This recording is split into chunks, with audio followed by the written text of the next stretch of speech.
Assalamualaikum warahmatullahi wabarakatuh. Hai. Perkenalkan, nama saya Sofia Rahmadani dengan NIM 047 Program Studi Akuntansi Fakultas Ekonomi dan Bisnis. Di video ini kita akan membahas mengenai sejarah singkat perkembangan ejaan bahasa Indonesia dari masa ke masa. Tapi sebelumnya, kalian udah tahu belum nih apa itu ejaan?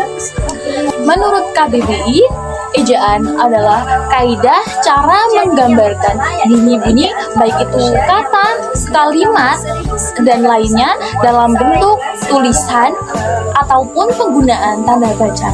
Sejauh ini telah ada 7 kali pengubahan pedoman ejaan loh. Mau tahu apa aja? Check this out. Yang pertama yaitu ejaan Van Ophusen. Ejaan ini merupakan pedoman resmi ejaan pertama yang diterbitkan pada tahun 1901. FYI, bahasa Indonesia pada waktu itu masih disebut sebagai bahasa Melayu loh. Bisa ditebak dari namanya, ejaan ini disusun oleh orang Belanda yang bernama Charles Van Ophusen dan dibantu oleh Engku Nawawi, gelar Sultan Makmur, dan Muhammad Thaib Sultan Ibrahim. Gimana sih ciri-ciri ejaan yang benar menurut Mbah Van Ophusen ini? Nih, aku kasih contohnya. Yang kedua ada ejaan Swandi. Ejaan ini menggantikan ejaan Van Ophusen setelah diresmikan pada tanggal 19 Maret 1945 berdasarkan surat keputusan Menteri Pendidikan, Pengajaran, dan Kebudayaan Republik Indonesia. Kenapa disebut ejaan Swandi? Benar sekali, karena penyusunnya adalah Mr. Raden Swandi yang waktu itu menjabat sebagai Menteri Pendidikan, Pengajaran, dan Kebudayaan.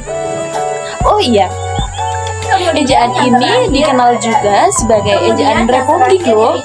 Pembaharuan dari ejaan Swandi terletak dalam penggunaan diftong atau gabungan dua huruf vokal. OE yang diganti menjadi U dan dihapuskannya tanda apostrof.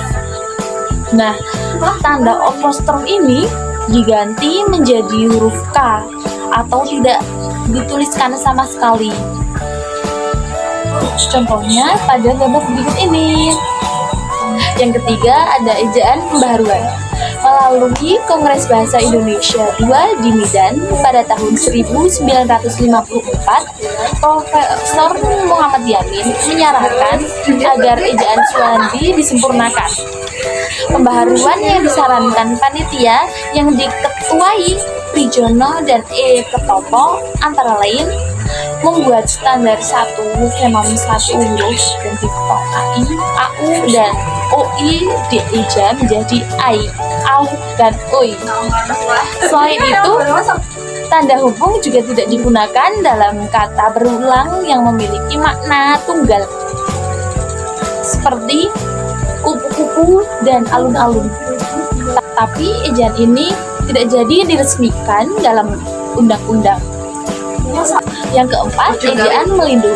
Melindo ini akronim dari Melayu Indonesia.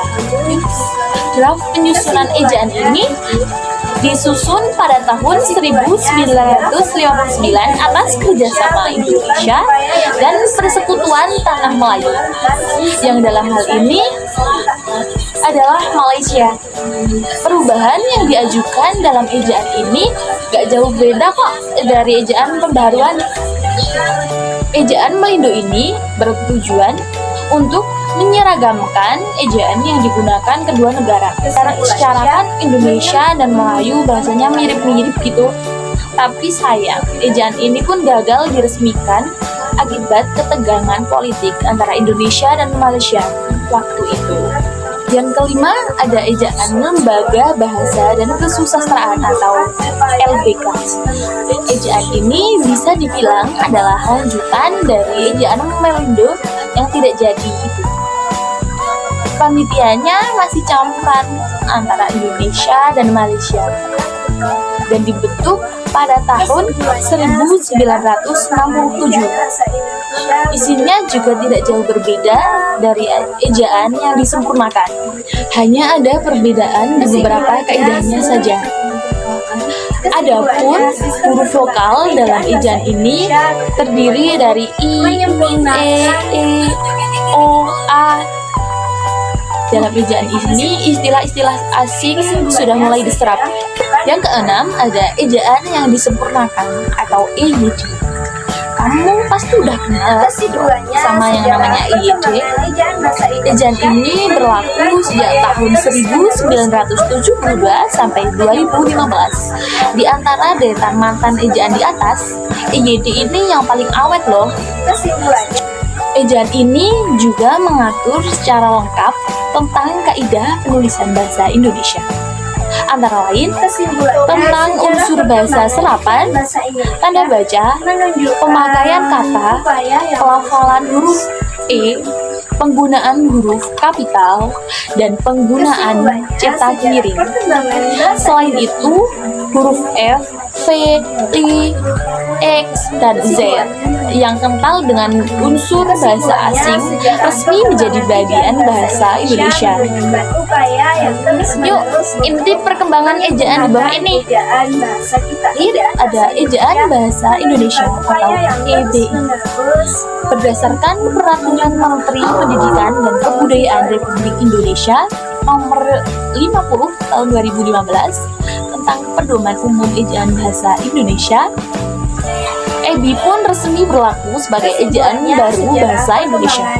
Katanya, latar belakang diresmikan ejaan baru ini adalah karena perkembangan pengetahuan, teknologi, dan seni, sehingga pemakaian bahasa Indonesia semakin luas.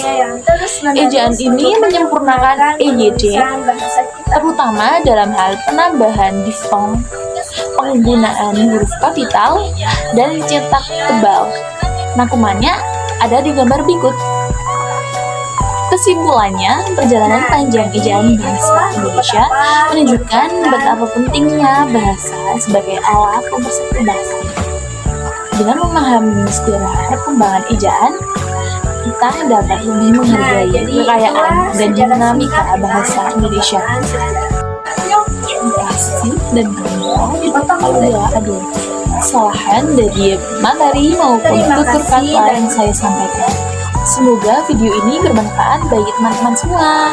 Wassalamualaikum warahmatullahi wabarakatuh. Bye-bye.